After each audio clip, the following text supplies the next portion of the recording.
તો આપ જોઈ શકો છો પીએમ નરેન્દ્ર મોદીનું આગમન થઈ ગયું છે અમદાવાદમાં। જી હા, પ્રધાનમંત્રી નરેન્દ્ર મોદી કે જે પૂરગ્રસ્ત વિસ્તારોની મુલાકાત માટે અમદાવાદ એરપોર્ટ પર પહોંચ્યા છે, તેમનું આગમન થયું છે અને ધીરે ધીરે તેઓ આગળ વધી રહ્યા છે અને તમામે તમામ વિસ્તારની તેઓ મુલાકાત લેવાના છે। આ તમામની વચ્ચે એક વાત તો ચોક્કસ છે કે આના પરથી આપ અંદાજો લગાવી શકો છો કે ગુજરાતની સ્થિતિ કેટલી વણસી હોય તેવું લાગે છે। પ્રધાનમંત્રી નરેન્દ્ર મોદી પોતે જ્યારે પોતાના બીજી શેડ્યુલમાં હવે જ્યારે ગુજરાતની મુલાકાતે આવ્યા છે અને જે રીતે એક બાદ એક મુલાકાત લેવાના છે અલગ અલગ વિસ્તારોની હવાઈ નિરીક્ષણ દ્વારા, ત્યારે એટલું ચોક્કસથી કહેવા માંગુ છું કે હજુ પણ આ વરસાદ ઘણા બધા વિસ્તારો, ઘણા બધા શહેરો છે કે જ્યાં અટક્યો નથી અને જો આગળના સમયમાં આ વરસાદ નહીં અટકે તો પરિસ્થિતિ વધુ વિકટ બને તેવી પણ પૂરેપૂરી શક્યતા સેવાઈ રહી છે। પૂરગ્રસ્ત વિસ્તારો અને અસરગ્રસ્ત વિસ્તારોની પીએમ નરેન્દ્ર મોદી દ્વારા મુલાકાત લેવાની છે। સાબરકાંઠા અને બનાસકાંઠાની ખાસ તેઓ મુલાકાત લેશે। પીએમ નરેન્દ્ર મોદી જે અમદાવાદ એરપોર્ટ પર આવ્યા, જેના દ્રશ્યો અમે આપને બતાવી રહ્યા છે। તો પીએમ મોદી હવે ધીરે ધીરે આગળ વધી રહ્યા છે અને તમામે તમામ વિસ્તારની તેઓ મુલાકાત લેશે।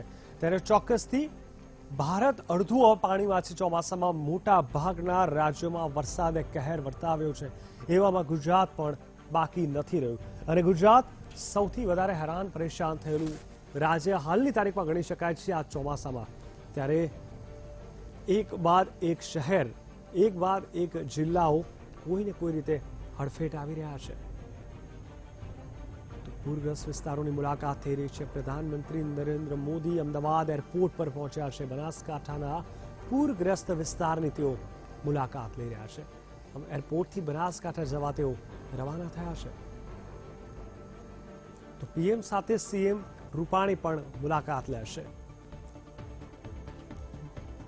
તો એક બાદ એક મુલાકાત આ અગત્યની એટલા માટે છે કારણ કે ગુજરાત લગભગ જળબંબાકાર થયું છે। ગુજરાતમાં પાણીએ ઘણી જ તારાજી સર્જી છે।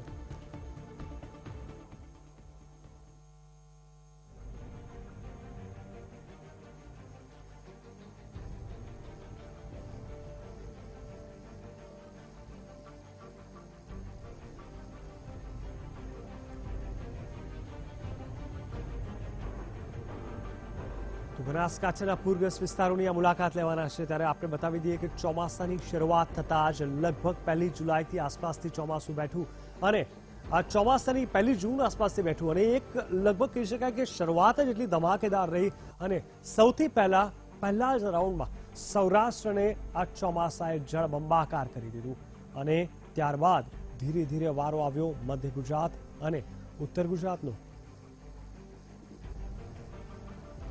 2 દિવસ પહેલા બંગાળની ખાડીમાં 2 સિસ્ટમ લોક થતા ગુજરાત ઉપર તમામે તમામ વાદળો સ્થિર થઈ ગયા હતા અને એવા સમયે ચોક્કસથી આગાહી કરવામાં આવી હતી કે પરિસ્થિતિ આગળના સમયમાં વધુ વિકટ બનશે અને થયું પણ કંઈક એવું જ અને એ જોતા સ્પષ્ટ રીતે આ વરસાદે કહેર વર્તાવ્યો। જે તારાજી ફેલાઈ છે આ વરસાદથી, મોટા ભાગના રસ્તાઓ આ વરસાદથી ધોવાઈ ગયા। હાલ પીએમ નરેન્દ્ર મોદી ગુજરાત આવ્યા છે, ગુજરાતની મુલાકાતે આવ્યા છે, અમદાવાદ એરપોર્ટ પર આવી ગયા છે ને તેઓ હવે ધીરે ધીરે એક બાદ એક બનાસકાંઠા તથા સાબરકાંઠાની મુલાકાત લઈ ત્યાંની પરિસ્થિતિનો તાગ મેળવશે। ત્યારબાદ શું મદદની જરૂર છે તેની પણ ચકાસણી કરશે। હાલ અમારી સાથે જોડાયા છે અમારા સંવાદદાતા મેહુલ દેસાઈ। મેહુલ, જણાવશો પીએમ નરેન્દ્ર મોદી ગુજરાત અમદાવાદ એરપોર્ટ પર આવી ગયા છે અને હવે તેઓ કયા વિસ્તારમાં જઈ રહ્યા છે, સૌપ્રથમ ક્યારે મુલાકાત લેશે? ચોક્કસથી જીગર, ખાસ કરીને વાત કરવામાં આવે તો જે રીતે ગુજરાતમાં છેલ્લા 15 દિવસથી પૂરની સ્થિતિ સર્જાઈ છે અને ખાસ કરીને જે ભારે વરસાદ ખાબક્યો છે, સૌપ્રથમ તો સૌરાષ્ટ્રમાં જે રીતે વરસાદ ખાબક્યો અને હાલ ઉત્તર ગુજરાતમાં જોઈએ તો છેલ્લા 3 દિવસથી જે અવિરત વરસાદ જે વરસી રહ્યો છે તેમાં અનેક વિસ્તારોમાં જે છે પૂરની પરિસ્થિતિ સર્જાઈ છે। તેને લઈને વડાપ્રધાન નરેન્દ્ર મોદી તેનું એરિયલ સર્વેક્ષણ કરવાના છે અને ખાસ કરીને બનાસકાંઠા વિસ્તાર અને તેની આસપાસનો જે વિસ્તાર છે કે રાજસ્થાનથી અડીને છે તેમાં પણ ભારે વરસાદને કારણે ત્યાં પણ પૂરની સ્થિતિ સર્જાઈ છે। બંને જે નદીઓ છે તેમાં પૂર જોવા મળી રહ્યું છે। સીપુ નદીમાં પણ જોવા મળી રહ્યું છે, બનાસ નદીમાં પણ જોવા મળ્યું છે। દાંતીવાડા જે ડેમ છે તે પણ જે છે તેમાં પણ પાણીની આવક થઈ રહી છે। ખાસ કરીને જે ગામો જે ડૂબમાં ગયા છે તેને લઈને વડાપ્રધાન નરેન્દ્ર મોદી જે છે સૌપ્રથમ હવાઈ સર્વેક્ષણ બનાસકાંઠાનું કરશે. તેમનું જે છે આગમન અમદાવાદ એરપોર્ટ પર થઈ ચૂક્યું છે. હેલિકોપ્ટર દ્વારા તેઓ અહીંથી જે છે બનાસકાંઠા જશે અને બનાસકાંઠા વિસ્તારમાં જે પૂરની જે પરિસ્થિતિ છે તેનું હવાઈ સર્વેક્ષણ કરવાના છે. આ તમામ જે સર્વેક્ષણ છે સર્વેક્ષણ પૂર્ણ કર્યા બાદ તેઓ અમદાવાદ પરત ફરશે તેવી હાલમાં જે માહિતી મળી રહી છે. અમદાવાદ જે છે પરત ફર્યા બાદ તેઓ ઉચ્ચ અધિકારીઓ અને મુખ્યમંત્રી નાયબ મુખ્યમંત્રી સાથે બેઠક પણ કરી શકે છે, જેમાં મહેસૂલ વિભાગના જે અધિકારીઓ છે તે પણ ઉપસ્થિત રહેશે અને રાહત જે છે જે વિભાગનું છે તે પણ ઉપસ્થિત રહેશે. છેલ્લા ઘણા સમયથી ખાસ કરીને વાત કરવામાં આવે તો પૂરની જે સ્થિતિ બનાસકાંઠા ઉત્તર ગુજરાતમાં સર્જાઈ છે તેમાં સરકારની કામગીરી શું રહી છે, કેવા પ્રકારના પગલાં ભરવામાં આવ્યા છે, કેટલા લોકોને રેસ્ક્યુ કરવામાં આવ્યા, કેટલાનું સ્થળાંતર કરવામાં આવ્યું, આ તમામ બાબતોથી વડાપ્રધાનને અવગત કરવામાં આવશે. સમીક્ષા પણ કરવામાં આવશે. ભારે વરસાદની આગાહી જીગર હજુ પણ 2 દિવસ યથાવત રહેવાની છે, તો તે સ્થિતિમાં તંત્ર હાલ શું પગલાં ભરી રહ્યું છે તે વિશે પણ વડાપ્રધાનને અવગત કરવામાં આવશે.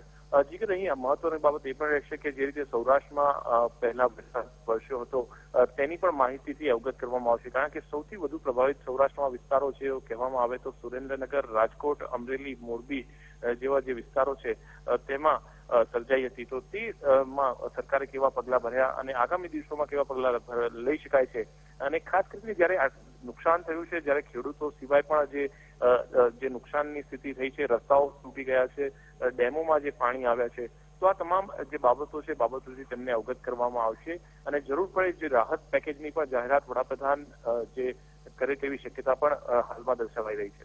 જીગર, બિલકુલ સમગ્ર માહિતી આપવા માટે ધન્યવાદ. તો ચોક્કસથી જે પ્રકારે આપણે સાંભળ્યું કે પીએમ નરેન્દ્ર મોદી ગુજરાતની મુલાકાત આવી ગયા છે, અમદાવાદ એરપોર્ટ પર તેમનું આગમન થઈ રહ્યું છે અને હવે તેઓ બનાસકાંઠા સાબરકાંઠા તરફ આગળ વધ્યા છે, ત્યારે તમામ વિસ્તારનો કોઈને કોઈ રીતે તાગ મેળવવામાં આવશે.